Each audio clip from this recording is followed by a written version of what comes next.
परं ब्रह्म तस्मै श्री गुरवे नमः। धन्य धन्य सद्गुरु सुखदा महिमा कही न जाय। जो कछु कहूँ तुम्हारी कृपा,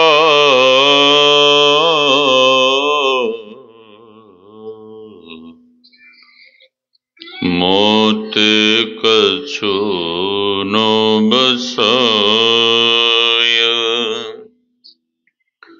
मेरा मुझ में कुछ नहीं, जो कुछ है गुरु तो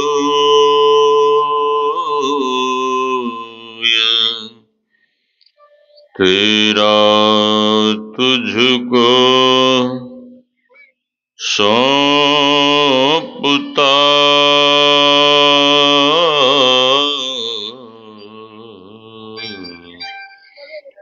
क्या लागेगा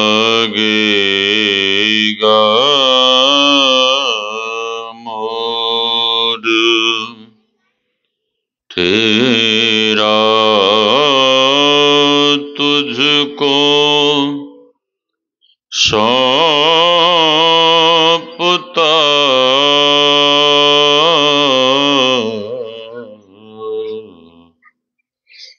क्या लागेगा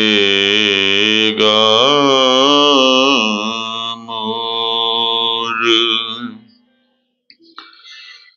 आसन पर आसीन परमाराध्य सद्गुरु महाराज के युगल चरणों में कोटि कोटि नमन। इस पावन ज्ञान यज्ञ में पधारे हुए गुरु महाराज के प्रिय शिष्य आदरणीय स्वामी श्री नंद किशोर बाबा, आदरणीय श्री मनीष बाबा, इस पावन ज्ञान यज्ञ में पधारे हुए पूज्य गुरुजन, सत्संग प्रेमी महानुभावों, माताओं एवं भक्तिमती बहनों, आप सबों के भीतर विराज रहे परमात्मा स्वरूप आत्मा को हम वंदन करते हैं। सिया राम मैं सब जग जानी, करो प्रणाम जोरि जुग पानी। यही भाव लिए हम आप सत्संग ज्ञान रूपी गंगा में अवगाहन कर अपने तन, मन और अंतःकरण को शुद्ध तथा पवित्र बनावें। अभी हम आप संत महापुरुषों के मुखारविंद से, हॉर्न की आवाज कम करिए, हॉर्न की आवाज कम करिए।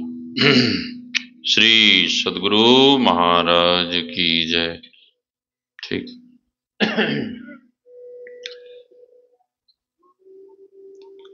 ज्ञान की अच्छी अच्छी बातों को हम आप सुन रहे थे और आप यह भी सुन रहे थे कि उस परमात्मा को प्राप्त करने के लिए क्या क्या साधन हैं, क्या क्या उपाय हैं और किस तरह से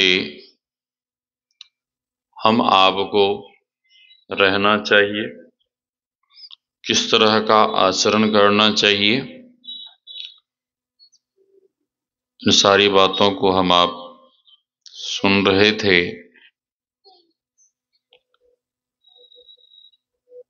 और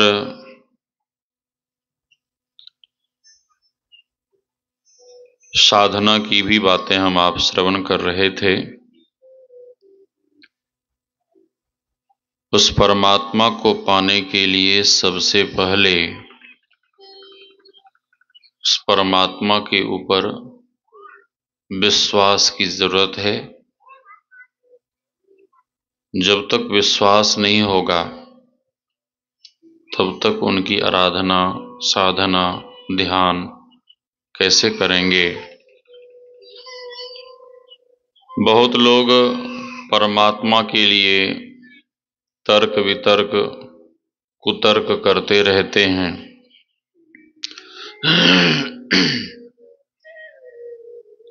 हरिद्वार में एक धर्मशाला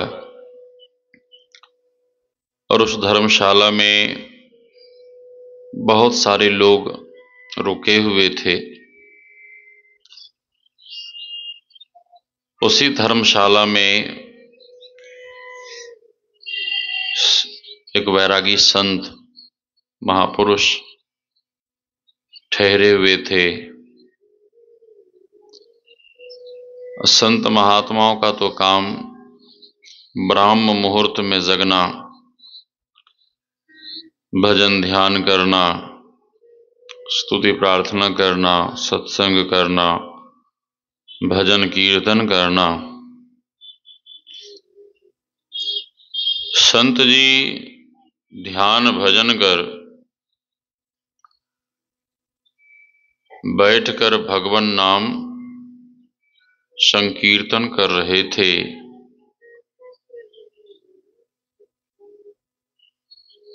हरे राम राम राम हरे हरे, हरे कृष्णा कृष्ण कृष्ण हरे हरे संकीर्तन भी कर रहे थे और अपने दोनों हाथों से मजीरा भी बजा रहे थे, करताल बजा रहे थे। और ये संकीर्तन की आवाज सुनकर वो नास्तिक आदमी जग गया।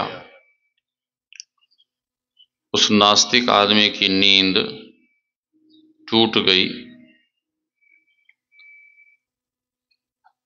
ब्राह्म मुहूर्त में लोगों को मीठी मीठी नींद आती है। जब प्रभात का समय होता है तो माँ अपने पुत्र से कहती है कि ऐ मेरे लाल उठो, जगो। तो बेटा कहता है 5 मिनट सो लेने दो। बेटा कहता है 5 मिनट सो लेने दो। फिर माँ कहती है कि जगो। और फिर बेटा कहता है 5 मिनट सो लेने दो। बेटे का 5 मिनट खत्म नहीं होता है। ब्राह्म मुहूर्त में जगना चाहिए। जिसने ब्राह्म मुहूर्त नहीं देखा वो ब्रह्म को कभी नहीं देख सकते। जिसने ब्राह्म मुहूर्त नहीं देखा वो ब्रह्म को कभी नहीं देख सकते। ब्रह्म को देखने के लिए ब्राह्म मुहूर्त में जगना परमावश्यक है। क्योंकि भगवान स्वयं ब्राह्म मुहूर्त में जग जाते और ध्यान करते। ब्राह्मे मुहूर्ते उत्थाय वायुर्पस्पृश्य माधवः दध्यो प्रसन्न कर्णम आत्मानः तमसः परम। Lord Krishna, you said to meditate on his self in Brahma मुहूर्ता। ब्राह्म मुहूर्त में ही जगकर भगवान अपने मायातीत स्वरूप का ध्यान करते, और ध्यान करने पर भगवान का रोम रोम प्रसन्नता से खिल उठता। इसलिए ब्राह्म मुहूर्त में जगकर ध्यान करना चाहिए। आप कहेंगे कि हम किसान हैं, दिन भर खेत में काम करते हैं, दिन भर खेत में मेहनत करते हैं, गाय को खिलाते हैं, घर का काम करते हैं, तो ब्राह्म मुहूर्त में जगना बड़ा मुश्किल है, कठिन काम है। संत महापुरुष कहते हैं कि आप दिन भर काम करते हैं, थके हैं, अच्छी बात है, लेकिन जब भी अर्धरात्रि को आपकी आंख खुले, जिस किसी भी कारण से आंख खुले, उसी समय आप साधना के लिए, ध्यान के लिए बैठ जाइए। आप थके हुए हैं, आलस्य आ रहा है, विश्राम की इच्छा है,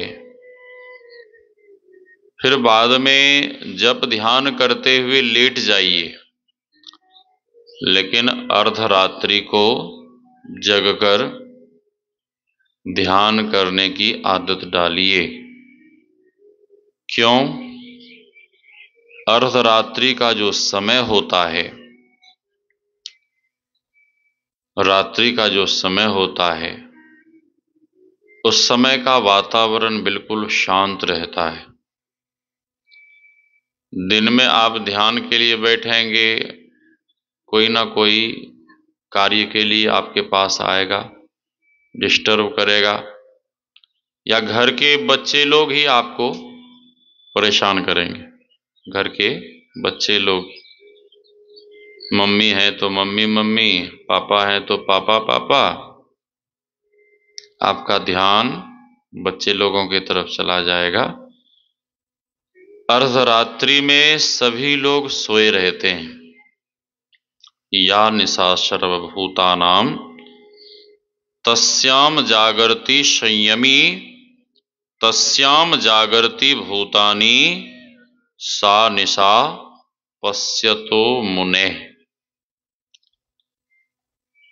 जब संसार के संसारी लोग रात्रि में जगकर विषय भोग करते हैं, उसी रात्रि में योगी लोग, साधक गण, भक्त लोग उसी रात्रि में जगकर क्या करते हैं? भगवान का ध्यान करते हैं, परमात्मा का ध्यान लगाते हैं। तो संत जी भजन कीर्तन कर रहे थे, उस नास्तिक आदमी की नींद टूट गई, नास्तिक आदमी जग गया। नास्तिक आदमी को गुस्सा चढ़ा। आप किसी को सोए हुए में जगाइए तो उसको तकलीफ हो जाती है, उसको दुख हो जाता है कि अरे हम आराम कर रहे थे, बढ़िया से हम सो रहे थे, तुमने हमें क्यों जगा दिया, हमें डिस्टर्ब क्यों किया। तो लोगों को दुख हो जाता है। तो उस नास्तिक आदमी को दुख हुआ, टेंशन हुआ, गुस्सा चढ़ा, और गुस्सा के मारे तमतमाता हुआ गया और संत जी से कहने लगा, हे संत जी, ये गला फाड़ के जो आप राम राम चिल्ला रहे हैं, क्या राम जी आपको खाने के लिए देते हैं क्या? संत ने बड़े प्यार से कहा कि बाबू, राम जी ही सबको खिलाते हैं, राम जी ही सबको खिलाते हैं, राम जी ही सबका भरण पोषण करते हैं। वो नास्तिक आदमी कहता है कि मैं नहीं मानता, मैं नहीं मानता। संत ने कहा कि तुम मानो या नहीं मानो, हम तो मानते हैं। हमें राम जी के ऊपर पूरा विश्वास है, वही सबको खिलाते हैं, वही सबका भरण पोषण करते हैं, उन्हीं की कृपा से सबको सब कुछ मिलता है। बात तो बिल्कुल सही है। उनकी कृपा नहीं हो तो हम लोगों को कुछ नहीं मिलेगा। उन्हीं की कृपा के कारण सबको सब कुछ मिलता है। नास्तिक आदमी कहता है मैं नहीं मानता। संत ने कहा तुम मानो या नहीं मानो, उससे हमें कोई लेना देना नहीं है, हमें भजन करने दो, हमें भजन करने दो। नास्तिक आदमी कहता है कि ऐसी बात है तो मैं आज आपके सामने प्रतिज्ञा करता हूं, संकल्प लेता हूं कि आज मैं भोजन नहीं करूंगा, देखता हूं कि भगवान हमें कैसे खिलाते हैं। भगवान हमें खिला देंगे तो मैं आज से आपका दास बन जाऊंगा, नौकर बन जाऊंगा, गुलाम बन जाऊंगा। संत ने कहा कि तुम्हें जो करना है करो, हमें भजन करने दो, हमें भजन करने दो। वो नास्तिक आदमी वहां से चला गया। जंगल में एकांत में बिरावान स्थान में एक पेड़ के नीचे जाके बैठ गया। पेड़ के नीचे बैठा, फिर मन में सोचने लगा कि यहां बैठा रहूंगा और उधर से कोई आएगा तो खाने के लिए जिद करेगा, तो खाने के डर से छिपकर पेड़ के ऊपर जाके बैठ गया। पेड़ के ऊपर चढ़कर बैठ गया छिप कर कि हमें कोई यहां देखेगा नहीं। भगवान की कृपा तो देखिए, थोड़ी ही देर के बाद वहां कुछ बंजारे लोग आए, आदिवासी। उन्हें हाँ हाँ, वो अपना सब सामान साथ में ही रखते हैं, जहां मन होता है वहीं प्लास्टिक टांग के घर बना के रहते हैं। इधर लोग गुलगुलिया भी बोलते हैं उसको। हाँ, आदिवासी बंजारे पहुंचे। एक बंजारे ने कहा कि अरे भाई बहुत जोर से भूख लगी है, बहुत जोर से भूख लगी है। बंजारे लोगों ने कहा कि पहले हम लोग यहाँ भोजन बनाकर खा लेते हैं, फिर आगे चलेंगे। ठीक है, लकड़ी इकट्ठा किया, भोजन बनाना शुरू किया। क्या बने? तो स्वादिष्ट लिट्टी बने, चोखा बने, चटनी बने। हाँ, अब वो नास्तिक आदमी ऊपर बैठा बैठा देख रहा था कि यहां कोई व्यवस्था नहीं थी, यहां कोई व्यवस्था नहीं थी। इतनी सारी व्यवस्था कैसे हो गई? यहां तो एक चिड़िया भी नहीं थी, कोई भी नहीं था, कोई व्यक्ति नहीं था। ये इतने लोग आ गए और भोजन बना रहे हैं। वो नास्तिक आदमी कहता है कि कितना भी स्वादिष्ट भोजन बनाओ, कुछ भी बनाओ, हम तो भोजन को ग्रहण नहीं करेंगे। फिर थोड़ी ही देर के बाद जब भोजन बनकर तैयार हुआ तो हल्ला गुल्ला होना शुरू हो गया। दौड़ो, पकड़ो, मारो, हाँ, लूटो। अब बंजारे लोग कहने लगे भागो भागो, डाकू आ रहा है, भागो भागो भागो। वो स्वादिष्ट भोजन बना हुआ वहीं छोड़ बंजारे लोग अपना प्राण बचा के वहां से भाग गए। अब वो नास्तिक आदमी ऊपर बैठा बैठा देख रहा है कि यहां कुछ भी नहीं था और बंजारे लोगों ने इतना बढ़िया स्वादिष्ट भोजन बनाकर छोड़कर भाग गए।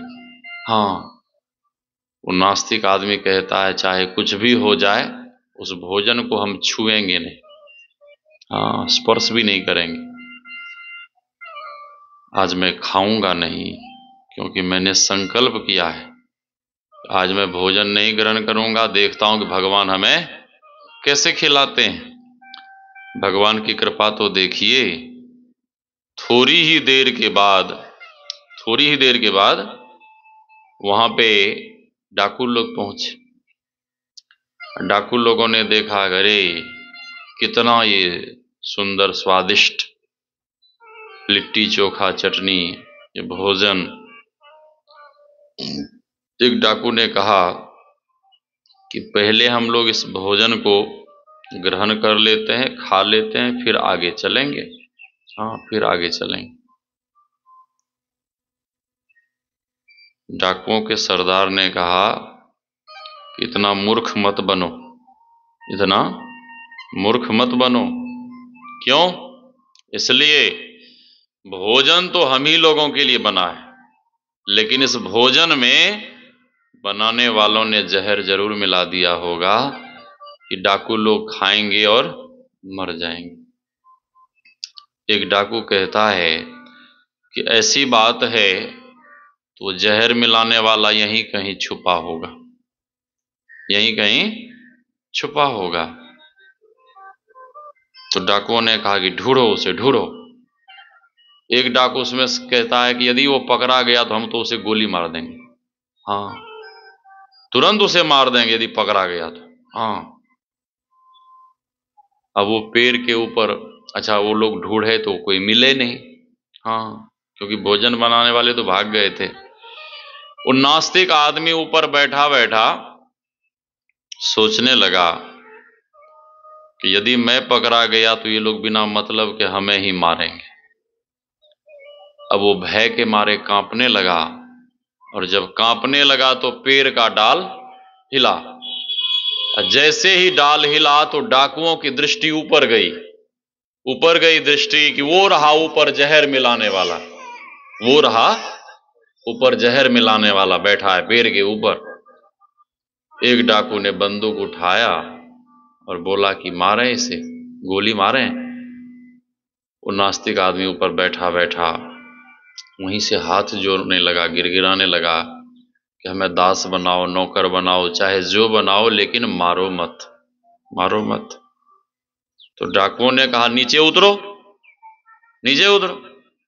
वो कांपता हुआ डर के मारे नीचे उतरा।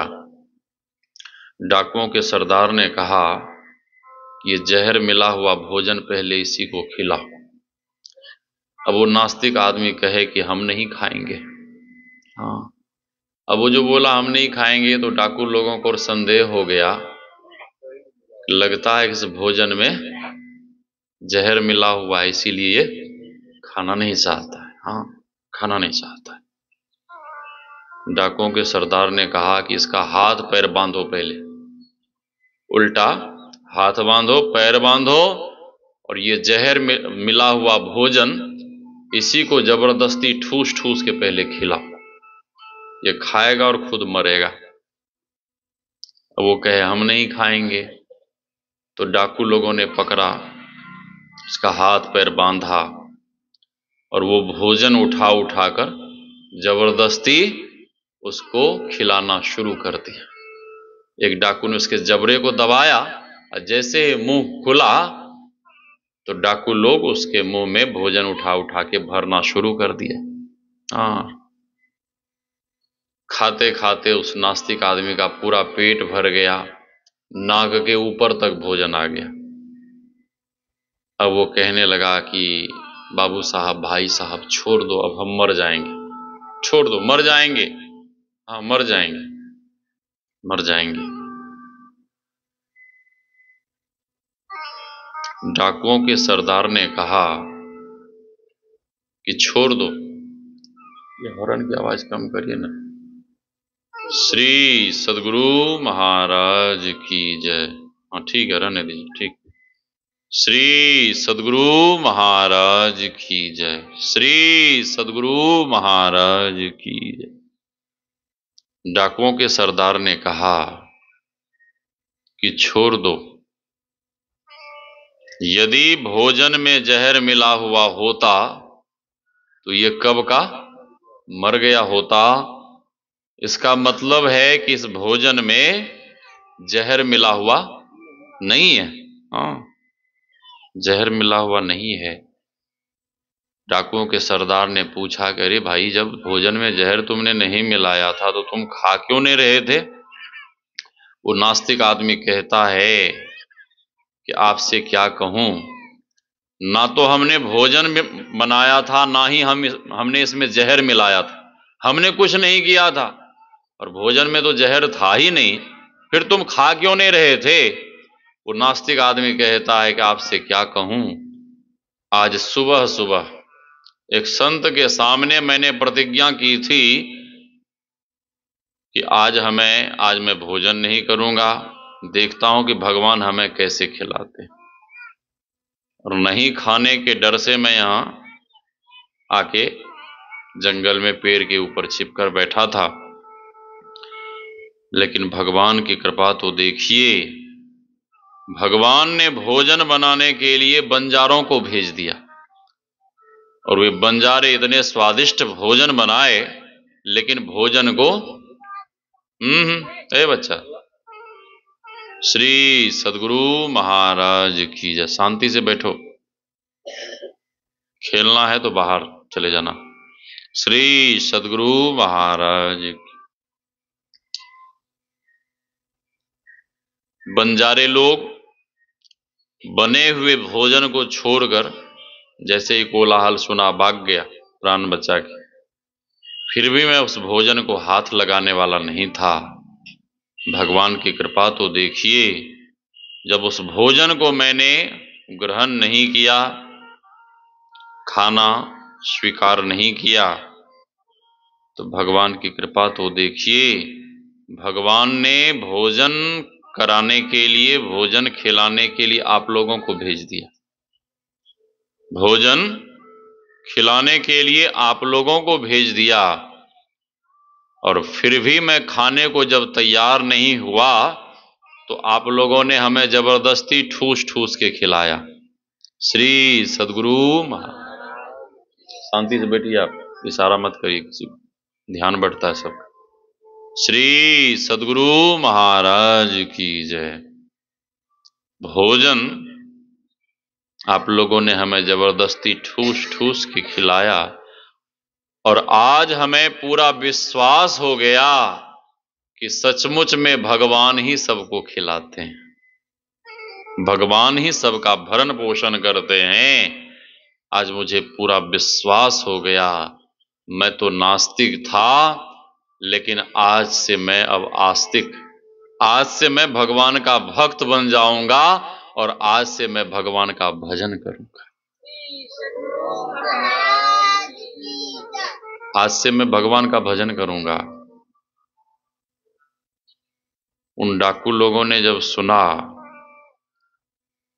तो डाकू लोगों के भी भीतर परिवर्तन आ गया। जब ऐसी कोई बात, ऐसी कोई घटना आदमी देखता है ना, तो अचानक जीवन में परिवर्तन आ जाता है। देखने के बाद तो डाकू लोगों ने देखा, सब कुछ सुना। श्री सदगुरु महाराज। डाकू लोगों ने कहा कि अरे भाई, तुझे तो विश्वास हो ही गया, तुझे तो विश्वास हो ही गया, लेकिन तेरी बात सुनकर आज हम लोगों को भी विश्वास हो गया कि भगवान ही सबको खिलाते हैं, भगवान ही सबका भरण पोषण करते हैं। और जब भगवान ही सबको खिलाते हैं, भगवान ही सबका भरण पोषण करते हैं, तो ये चोरी डकैती हम लोग क्यों करें? चोरी डकैती हम लोग क्यों करें? आज तेरे सामने हम लोग संकल्प लेते हैं, कसम खाते हैं कि आज से हम लोग भी चोरी डकैती नहीं करेंगे, आज से हम लोग भी भगवान का भजन करेंगे, भगवान का भजन करेंगे। वो नास्तिक आदमी सभी डाकुओं से कहने लगा कि फिर विलंब किस बात का, चलो उन्हीं संत के पास चलते हैं, उन्हीं संत के पास चलते हैं और उन्हीं का चरण शरण ग्रहण कर उनसे शिक्षा दीक्षा लेकर हम लोग भी भगवान का भजन करेंगे। और वे सभी लोग एक साथ एकजुट होकर संत के पास गए, बैरागी संत के पास, और संत से दीक्षा लेकर सभी लोग ध्यान भजन करने लगे और सभी लोग भगवान के भक्त बन गए। तो सबसे पहले परमात्मा के ऊपर विश्वास, और विश्वास होगा कैसे? विश्वास तब होगा जब भक्ति करते हुए, साधना करते हुए, भजन करते हुए हम आपको लाभ होगा, फायदा। फायदा, बिना फायदे के कोई विश्वास नहीं करेगा, ठीक है। हर कोई हर किसी कार्य में फायदा सोचता है। हाँ, एक नास्तिक आदमी था, वो कहता सत्संगी लोगों से कि सत्संग करने से क्या फायदा, हाँ, भजन कीर्तन करने से क्या फायदा। भक्त लोगों से कहता भक्ति करने से क्या फायदा, और कोई बढ़िया काम करता तो पूछता कि ये काम करने से क्या फायदा। हाँ, एक संत के पास गया और संत से कहता है ये जो आप कथा सुनाते हैं, सत्संग सुनाते हैं, ये सत्संग सुनाने से क्या फायदा। वो संत जी जानते थे कि ये तंबाकू खाता है, खैनी खाता है, हाँ, खैनी खाता है। तेजस्वी श्री सदगुरु महाराज की एक जगह खैनी की खेती किया, ठीक है ना, खैनी की खेती किया और खैनी सुखाने लगा। तो खैनी को, तंबाकू को जब सुखाने लगा, कहाँ, सड़क पे, ठीक है। हाँ, उधर से दो चार कुत्ता आया, कुत्ता, और कुत्ता आया तो सबसे पहले कुत्ता उस तंबाकू पर क्या किया, पेशाब किया, लघुशंका किया कुत्ता। अब उसी के ऊपर कुत्ता खेल रहा है, लड़ रहा है, और उसी के ऊपर कुत्ता जो है लैट्रिन भी कर दिया। हाँ, लैट्रिन भी कर दिया। श्री सदगुरु महाराज, सुनो न, पहले लैट्रिन कर दिया। अब लैट्रिन कर दिया, वो तंबाकू सूख रहा है, और तंबाकू के साथ वो कुत्ते का वो लैट्रिन भी सूख गया। अब जब समेटने वाला आया ना, तंबाकू वाला, उठाने वाला, समेटने के लिए जब आया, जिसका तंबाकू रहा होगा, जब समेटने आया तो तंबाकू भी सूख के काला काला हो गया था, और कुत्ते का लैट्रिन भी उसी कलर में हो गया था, हाँ, उसी रंग का। अब उठाने वाले को पता नहीं लगा कि तंबाकू है कि कुत्ते का। श्री सदगुरु। हाँ, तंबाकू है कि कुत्ते का, हाँ, लैट्रिन है। सबको समेट सुमेट के बोरा में भरा और फिर वहां ले गया, कहाँ, मशीन पे। उसकी जहां कटिंग होता है, वो सब होता है, कटिंग शटिंग करके बढ़िया से चकाचक पैकिंग किया और भेज दिया दुकान में। और तंबाकू खाने वाला गया, पैसे दिया, चकाचक नोट, और उसे खरीदा, और उसमें वो सफेद सफेद क्या होता है, चूना, हाँ, उसमें मिला के खूब हाथ से रगड़ा, और रगड़ रगड़ के उठा के क्या किया, उस कुत्ते के लैट्रिन वाला तंबाकू क्या किया, खा लिया। बहुत तेज है ये लड़का, श्री सदगुरु महाराज, बहुत तेज दिमाग का है, खा लिया। श्री सदगुरु महाराज, हाँ, बोलो आज से नहीं खाने के लिए, ठीक है। तंबाकू से कैंसर होता है। सुनिए, सुनिए, पहले बात सुनिए। मैं सच्ची घटना सुना रहा हूं, सच्ची घटना। नाम नहीं बताऊंगा, लेकिन सच्ची घटना सुना रहा हूं। एक सत्संगी, ठीक है, लोग कहते हैं कि हम बहुत बड़े सत्संगी हैं, बहुत बड़े भक्त हैं, और सत्संग सुनते हैं, सत्संग करते हैं, बाहर जाके तंबाकू खाते हैं, बाहर जाके बीड़ी पीते हैं।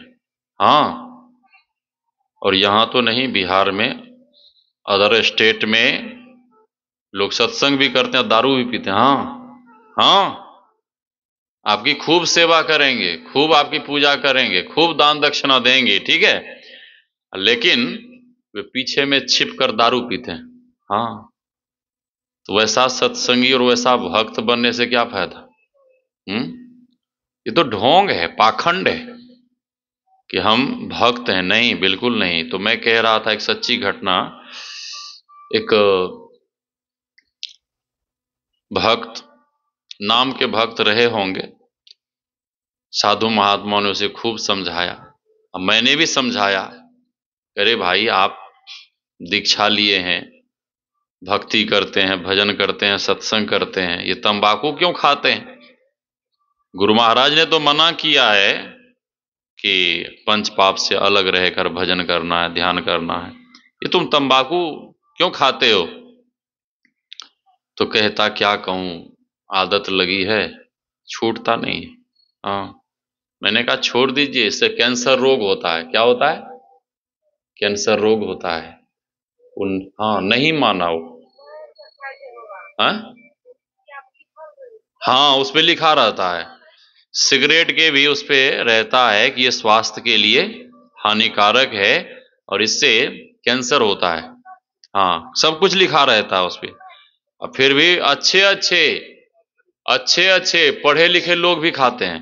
हाँ, बड़े बड़े ऑफिसर, बड़े बड़े अधिकारी, बड़े बड़े साइंटिस्ट, बड़े बड़े पढ़े लिखे मास्टर, डॉक्टर, अच्छे अच्छे लोग, प्रोफेसर। हाँ, एक मास्टर बीड़ी पीता था, अब विद्यार्थी को बोला जाओ बीड़ी लगा के आओ। तो बीड़ी जब लगा के आया, कहाँ, चूल्हे के पास से, जब बीड़ी लगा के आया तो आते आते बीड़ी बुझ गई। अब बीड़ी जैसे बुझी, मास्टर को बुझी हुई बीड़ी दिया, तो मास्टर ने एक थप्पड़ मारा, किसको? विद्यार्थी को। और मास्टर ने कहा कि तुमने बीड़ी बुझा दी, हम कैसे पिएंगे? अब विद्यार्थी सोचने लगा कि बीड़ी बुझे नहीं, इसके लिए क्या करना चाहिए? हाँ, क्या करना जी राकेश जी? श्री सदगुरु हाँ, तो वो बीड़ी वहां पकड़ाया चूल्हे के पास। अब वो पैदल आवे भी, और मुख में लगाकर भीतर से एक बार, मुख में लगा के एक बार खींचे उसको। हाँ, पिए, फिर छोड़ दे, फिर पिए। अब जब बीड़ी पकड़ा के मास्टर के पास पहुंचा, तो आधी बीड़ी खत्म हो गई थी। फिर मास्टर ने एक थप्पड़ मारा खींच के। हाँ, अरे तुमने आधी बीड़ी कैसे खत्म कर दी? तो विद्यार्थी ने कहा कि सर पहले दिन लाया तो बीड़ी बुझ गई थी, बीड़ी बुझ गई थी, तो आज मैं सोचा कि बीड़ी बुझना नहीं चाहिए, तो मैं उधर से पीते पीते आया, पीते पीते। परिणाम यह हुआ कि मास्टर के साथ साथ वो विद्यार्थी भी बीड़ी पीना सीख गया। हाँ, तो वो सज्जन को संत ने बहुत समझाया, मैंने भी समझाया, मैंने भी बहुत समझाया कि ऐसा मत कीजिए आप। हाँ, इससे कैंसर होता है। नहीं माना, नहीं माना। और अभी कुछ दिन पहले, कुछ दिन पहले उनको कैंसर हो गया। हाँ, इधर उधर बाहर जाके इलाज करवाना पड़ा, और जहां कैंसर था वहां के मांस को काट के हटा दिया, ठीक है, हटा दिया, लेकिन ये कोई जरूरी नहीं है कि वो बिल्कुल स्वस्थ हो गए या जो भी है, ठीक है। तो ये इससे भयानक बीमारी होती है। तो मैं क्या कह रहा था? श्री सद्गुरु महाराज की जय। तो मैं कह रहा था कि उस परमात्मा के ऊपर जब तक विश्वास नहीं होगा तब तक उनकी आराधना उपासना कैसे करेंगे। और उनकी आराधना करने के लिए युक्ति की जरूरत होती है, जिसे नामदान कहते हैं, दीक्षा कहते हैं। और दीक्षा लेकर ध्यान भजन करना चाहिए। कल भी मैं कह रहा था कि जीवन का कोई ठिकाना नहीं है, कब क्या हो जाए। और महर्षि शाही स्वामी जी महाराज कहते हैं, टाला टूली में दिन रीता, एक नहीं युग बहुतों बीता, कर आस परम फल का, भरोसा क्या कल का, मन भजन करो भगवान, भरोसा क्या कल का। कल का कोई भरोसा नहीं है, इसलिए भजन में लग जाना चाहिए। बीत गए दिन भजन बिना रे, बाल अवस्था खेल गवायो। ये बालपन, बाल्यावस्था लोग खेलने कूदने में गवा देते हैं, खेल कूद में। जब जौवन तब मान घनारे, जवानी का लोग गुमान करते हैं और वो सोचते हैं कि हम तो ऐसे ही बने रहेंगे, हाँ बुढ़ापा नहीं आएगा, हम मरेंगे नहीं, ठीक है। इस बात का भान तब होता है जब मानव वृद्ध हो जाता है। जब बुढ़ापा आता है ना, बुढ़ापा जब आता है तो उस समय एहसास होने लगता है कि अब हम नहीं बचेंगे, अब हम मर जाएंगे, हमारी मौत हो जाएगी। तो कहते हैं जब जौवन तब मान घनारे।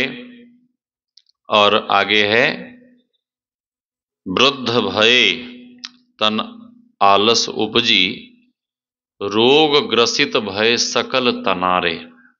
पूरे शरीर में कोई ना कोई रोग, कष्ट, हाँ परेशानी, समस्या। आगे कहते हैं, लाहे कारण मूल गवायो, अजहुन मिटी मन की तृष्णारे। मूल गवायो, हमारा मूल काम क्या था? किस काम के लिए हम आए थे दुनिया में? किस काम के लिए आए थे? भजन करने के लिए। भजन कर परमात्मा को पाने के लिए आए थे। लेकिन परमात्मा का भजन छोड़कर, परमात्मा का भजन भूलकर मानव क्या करता है? संसार का भजन करता है, संसार का भजन करता है। संसार का भजन क्या है? ये काम वो काम, ये नहीं हुआ वो नहीं हुआ, ऐसा हो गया वैसा हो गया। इन्हीं सारी बातों के चिंतन में मानव दिन रात लगा रहता है। इसी बातों को सोचने में, चिंतन करने में, इन्हीं बातों में दिन रात मानव लगा रहता है। तो लाहे कारण मूल गवायो, अजहुनो मिट्टी मन की तृष्णा रे। दूसरे जगह बाबा कबीर कहते हैं, रहना नहीं देश वीराना है, ये संसार कागज की पुड़िया, बूंद परे गली जाना है। ये संसार देखने में कितना अच्छा लगता है, हाँ? और संसार के लोग भी देखने में अच्छे लगते हैं। तूने अजब रचा भगवान, खिलौना माटी का।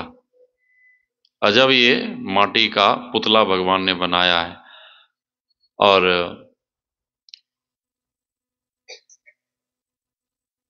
अजब तो बनाया है, लेकिन यह शरीर विषय विकार की गठरी है और इस शरीर के भीतर कूड़ा कचरा भरा हुआ है। लेकिन शास्त्र कहता है देहस्था सर्व विद्याश्च, देहस्था सर्वदेवता, देहस्था सर्व तीर्थानि, गुरोर्वाक्यन लभ्यते। इसी शरीर में सभी देवता रहते हैं और इसी शरीर में परमात्मा भी रहते हैं, लेकिन मिलेंगे कैसे? ऐसे तो ये कूड़े कचरे का खजाना है, लेकिन इसी शरीर में परमात्मा भी रहते हैं, लेकिन मिलेंगे कैसे? तो कहते हैं गुरुर वाक्येन लभ्यते, गुरुदेव के बताए हुए युक्ति के अनुसार जब हम आप साधना करेंगे तब वे परमात्मा हम आपको मिल जाएंगे। अधिक नहीं कहते हुए वाणी को विराम। बोलिए श्री सद्गुरु महाराज की जय। श्री सद्गुरु महाराज, श्री सद्गुरु महाराज की जय। स्पीकर ऑन करिए, ऑन करिए उसको। अभी यह